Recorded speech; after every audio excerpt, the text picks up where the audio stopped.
Episode 25. The architect's commute sky above the city had that bruised purple tint that always came before sunrise, half promise, half warning. Inside Adrian's penthouse, every screen was still glowing with the same taunting message.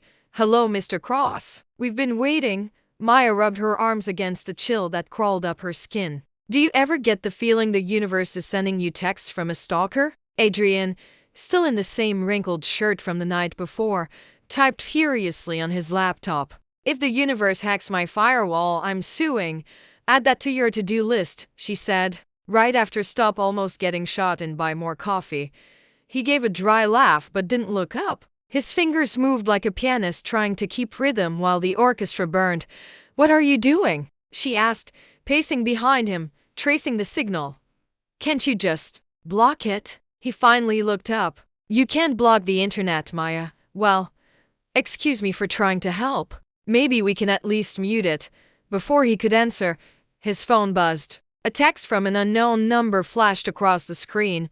"Move your queen. Your next move determines her fate." Adrian's expression hardened.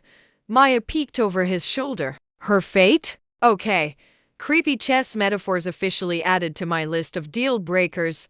"It's a game," Adrian murmured. "The architect loves games. Then maybe we shouldn't play." He stood, grabbing his jacket. "If we don't, he'll make the next move for us by 8:30 a.m. They were at been there, done that. A calf 2 blocks from the courthouse. Adrian had insisted on a public place, crowded, noisy, unpredictable. "The architect can't control every camera in town," he'd said. Maya stirred her latte with exaggerated focus. "You know, this is technically our first date that doesn't involve bullets." He looked at her over his coffee. "If you call this a date, I should at least buy you a muffin. You owe me a croissant and therapy." She shot back. He almost smiled. "Fair." His laptop pinged. The signal trace had led to an IP address inside the firm's own network, someone still feeding information to the architect. Maya leaned closer. "Please tell me it's Richard again." "I'd love to hate the same guy twice." Adrian shook his head. "The ID tag's newer. Someone joined after the scandal broke." The waitress arrived with a tray. "One cinnamon roll for the lady. And wow, you two look like you just solved a murder." Maya smiled weakly. "Working on it." As the waitress left, Adrian's phone buzzed again. A picture, this time grainy security footage showing them at the cafe from above. "Oh no," Maya whispered. "He's watching us again." Under the photo, a caption. "Nice move, Mr. Cross. The board is live." That night, Adrian proposed something that made Maya choke on her water.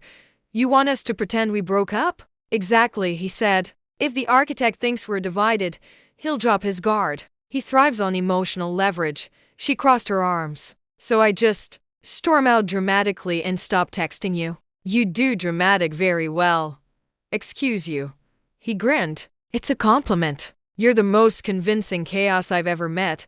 She raised an eyebrow. "Flattery noted. Still not sure I like being weaponized."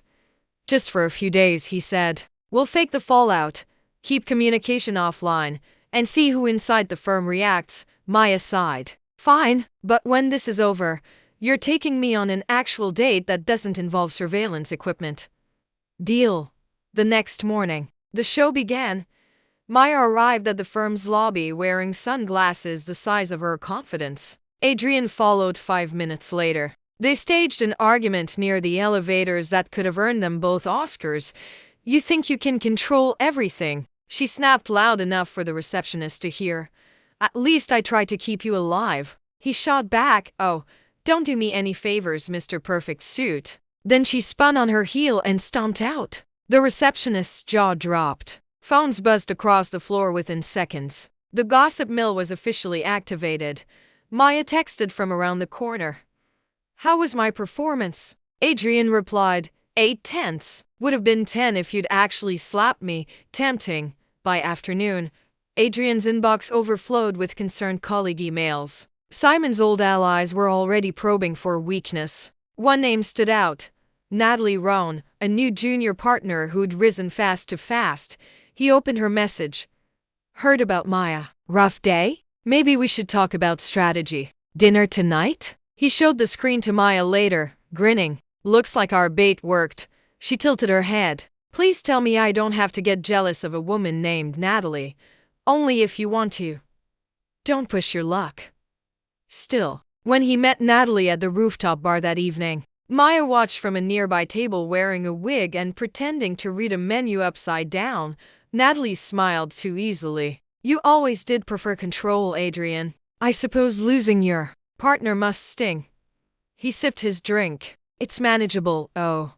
I can imagine. She was quite the headline. He set the glass down. Let's cut to it, Natalie. You're new, ambitious, and suspiciously unshaken by recent chaos. Who are you working for? She laughed lightly. Straight to interrogation. Charming. Maya muttered under her breath from her hiding spot. This woman's flirting like she read a manual titled Villainy for Beginners. Adrian leaned closer to Natalie. The architect's watching us right now, isn't he? Her smile froze for half a beat, just enough. Careful, she whispered. He doesn't like being named. The architect speaks at exactly 9 p.m. Adrian's phone vibrated. A live video request from an anonymous channel. He accepted. The screen filled with darkness. Then a voice, smooth, modulated, almost calm. Mr. Cross, you make this fun. Adrian kept his tone cool. You've got my attention. Now what? You've already lost the game. But by all means, keep pretending. Maya leaned closer, whispering, ask him what he wants. Adrian obeyed. What's your endgame? Balance. The world tips too easily toward those who believe they're heroes. I simply push back. Maya whispered again. Wow, sounds like every ex I've ever had. The voice continued, amused. Miss Rivera, so nice to finally hear you whisper. She froze. He can hear us. Of course. You planted your own bug when you reconnected that flash drive. Adrian's eyes widened. You're inside my system. Inside you, Mr. Cross. Your data, your clients, your secrets. One wrong move, and the city learns everything you've tried to protect. Maya stepped into the frame. Then why keep talking? If you wanted chaos, you'd have done it already. Silence. Then a soft chuckle, because chaos is boring without an audience. Let's see how long you two can keep dancing. The call ended. Maya exhaled. He's theatrical, Adrian muttered. He's dangerous. Same difference. Later that night, back at the penthouse, Adrian ran a hand through his hair, pacing like a caged animal. He's inside everything. My firm, my files, my life. Maya stepped forward, catching his hands. Hey, look at me. He did. You're still here. We're still fighting. That's what he hates most. For a second, the world shrank to the space between them. The tension that had built for days finally cracked. His hand brushed her cheek, and she leaned in before logic could interfere. The kiss wasn't cinematic. It was messy, desperate, real. When they finally broke apart, Maya smiled breathlessly. We really shouldn't mix espionage with romance. He grinned. Too late. The next morning brought news neither expected. Simon Kells had escaped custody during a hospital transfer. Security footage showed him leaving in a black SUV registered to Natalie Roan. Adrian finished, reading the report aloud. Maya groaned. Of course it's her. The lipstick villain strikes again. Simon's back with the architect, Adrian said quietly. Whatever they're planning next, it's already in motion. She grabbed her jacket. Then we move first. He blinked. Do you have a plan? I'm a writer, she said, smirking. Plot twists are my specialty. He couldn't help but laugh, even as the tension returned. Remind me to never underestimate you. Please don't. It ruins the surprise. They stepped out together into the rising sun. A mismatched pair walking straight into another storm, half terrified, half unstoppable, somewhere on a hidden feed. The architect watched their figures vanish into light and murmured to himself, check.